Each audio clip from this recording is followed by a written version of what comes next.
Thank you for watching our video. Please give us a big like, subscribe to our channel for new videos every day with amazing cars. Leave us your opinion in the comment section on the video. Thank you. U.S. Environmental Protection Agency, EPA, Administrator Scott Pruitt this week made official the widely anticipated news that the Trump administration will push to ease the stiffening of automotive fuel economy regulations for the 2022 through 2025 model years. The move could, for many years ahead, affect the variety of vehicles that are available to Americans, the costs to buy and operate, public health, and energy security. It also muddles automakers' plans to electrify their lineups by making that unnecessary to meet U.S. standards, especially if the EPA is successful in an effort to challenge California's separate, tougher standards. In a terse statement, the agency announced the final determination that in light of recent data, the current standards are not appropriate and should be revised. Asked for comment, an EPA spokesperson instead pointed CD to the full-length notice being filed for publication in the Federal Register. Regulators and automakers have speculated for months about the potential effects of such a move to relax the pace at which standards escalate.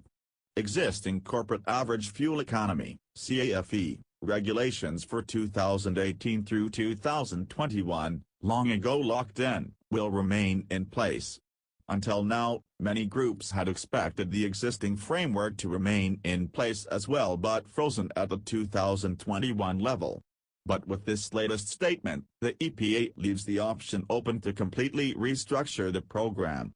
It says that, in concert with the National Highway Traffic Safety Administration, NHTSA, its federal partner in establishing the standards, the EPA will further explore the appropriate degree and form of changes to the program through a notice and comment rulemaking process. The current standards go back to the 2012 model year. They were set jointly by the EPA and NHTSA, which is part of the Department of Transportation. Manufacturer averages have been weighted by vehicle footprint since the 2012 model year, when the whole system was revamped, with credits for specific fuel-saving technologies. The goal is a daunting 54.5 miles per gallon across the fleet by 2025 under those contentious 2022 to 2025 rules, but that's counting plenty of such bonus credits for EVs, hybrids, and other alternatives to traditional internal combustion powertrains. What carmakers have, mostly, wanted.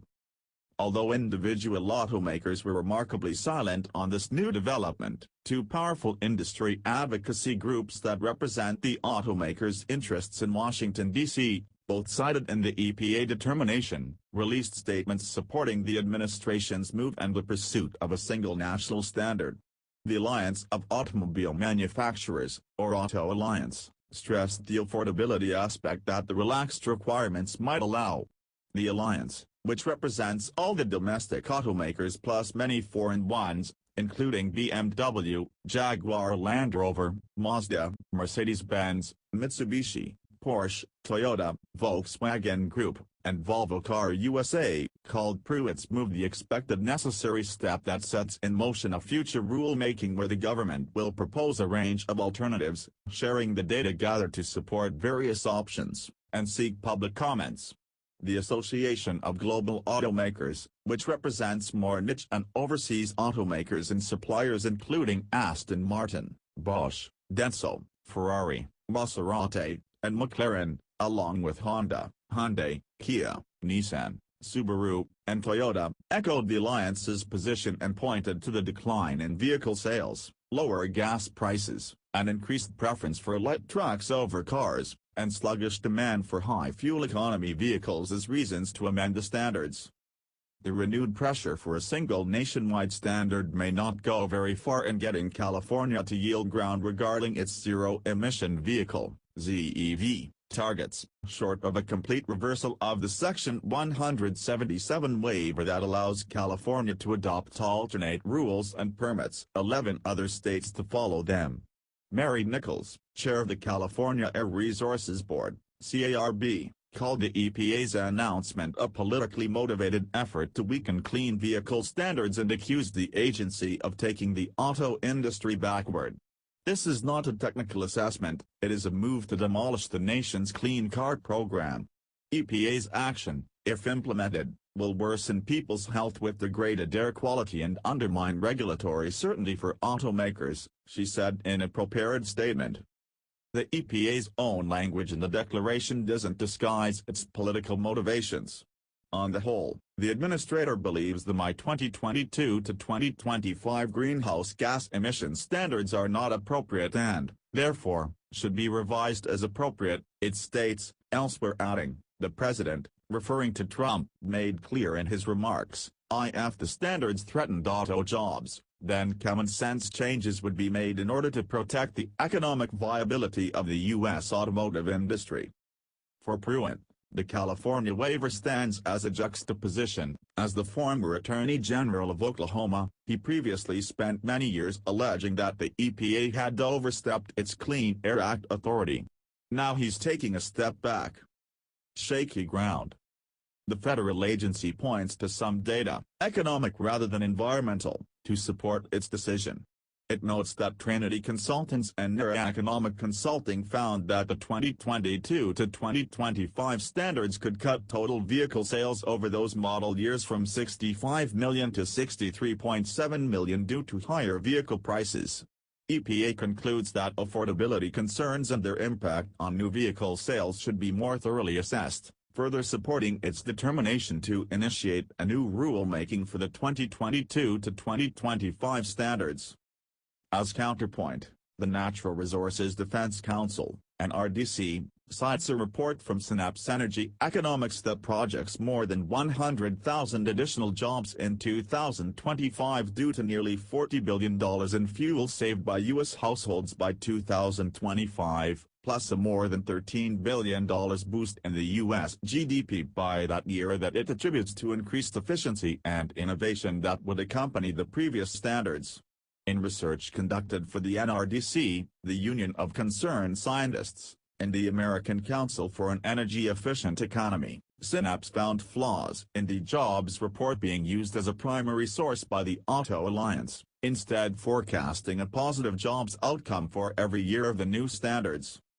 The American public overwhelmingly supports strong vehicle standards because they cut the cost of driving, reduce air pollution, and combat climate change, said Luke Donachel, the director of the Clean Vehicles and Fuels Project at the NRDC. Backing off now is irresponsible and unwarranted. This latest grudge match reached fever pitch in January 2017 when John McCarthy, the previous EPA administrator, after cutting short the comment period, signed a determination to maintain aggressive targets through the 2025 model year.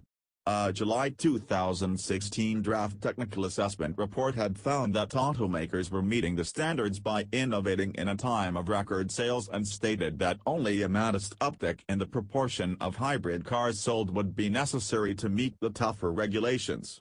But that was tipped over, after pressure from automakers, by a March 2017 declaration from the Trump administration's EPA, stating that it would reconsider the final determination of the midterm evaluation. Last summer it reopened the comment period, and a public hearing took place on September 6. Leading right up to the official EPA announcement, there has been much conflicting messaging within the industry. Just a week earlier, Ford Executive Chairman Bill Ford and CEO Jim Hackett wrote in a blog post, "We support increasing clean car standards through 2025 and are not asking for a rollback." Expect the disharmony in messaging to continue as automakers strive to market their new electric vehicles. Also expect that California won't back down easily or without a long fight. Altogether, the 12 states that have adopted some of California's regulations comprise about 35% of the U.S. population and roughly 30% of the U.S. new vehicle market. California and the 9 states that have adopted California's ZEV mandate, emphasizing electric vehicles, add up to more than a quarter of the national market. There's also a strong global current toward electric vehicles in Europe and China, and there's nothing like a single global standard governing emissions and fuel economy. Car makers who asked for the EPA's move will simultaneously need to sell consumers on their latest innovations. This has just become a giant guessing game for everyone. Thank you for watching our video. Please give us a big like, subscribe to our channel for new videos every day with amazing cars. Leave us your opinion in the comment section on the video. Thank you.